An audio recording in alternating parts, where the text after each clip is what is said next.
Hi friends, आज बानाबो निरामिष भेज डाल। तार जोन्नो कड़ाईते दिए दिচ্ছি সরষের তেল। এতে এবার মুগ ডালগুলো ভালো করে ভেজে নেব।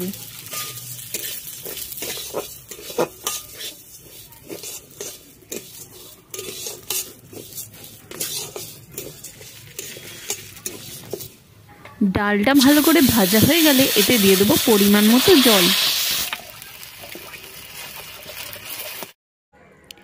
এখন ডালটা ভালো করে সেদ্ধ করে নেব। এদিকে অন্য একটা কড়াইতে নিয়ে নিচ্ছি সরষের তেল। এবার ফোড়নে দিয়ে দেব জিরে, শুকনো লঙ্কা আর কাঁচা লঙ্কা।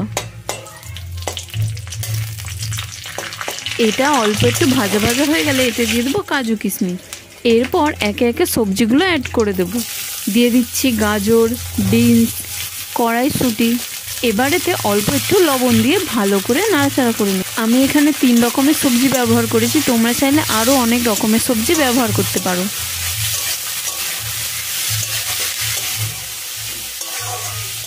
সবজিগুলো একটু ভাজা ভাজা হয়ে গেলে এতে দিয়ে দেবো আদা বাটা, আর দিয়ে দিচ্ছি হলুদ গুঁড়ো, লঙ্কার গুঁড়ো আর জিরে গুঁড়ো। এখন মশলাগুলো ভালো করে মিশিয়ে নেব।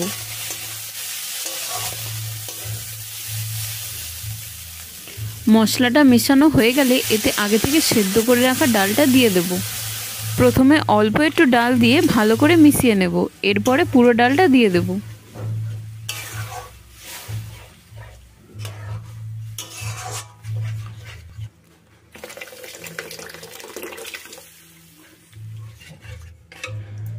সবজি মশলার সাথে ডালটা ভালো করে মেশানো হয়ে গেলে এতে দিয়ে দেবো পরিমাণ মতো নুন। যেহেতু এটা নিরামিষ ডাল আর এর স্বাদটা ব্যালেন্স করার জন্য দিয়ে দিচ্ছি 1 চামচ চিনি।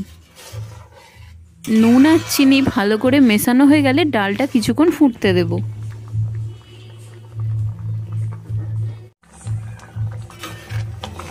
এরপর তোমরা ডালটা যেরকম ঘনত্বে রাখতে চাইবে সেরকম রেখে এর মধ্যে দিয়ে দিতে হবে ভাজা মশলা।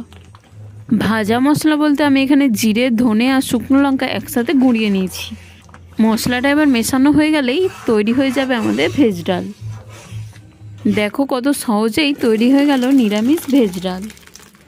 যদি আজকের এই রেসিপিটি ভালো লেগে থাকে একটা লাইক করে দিও, আর আমার চ্যানেলে নতুন হয়ে থাকলে চ্যানেলটি সাবস্ক্রাইব করে নেওয়ার অনুরোধ রইল।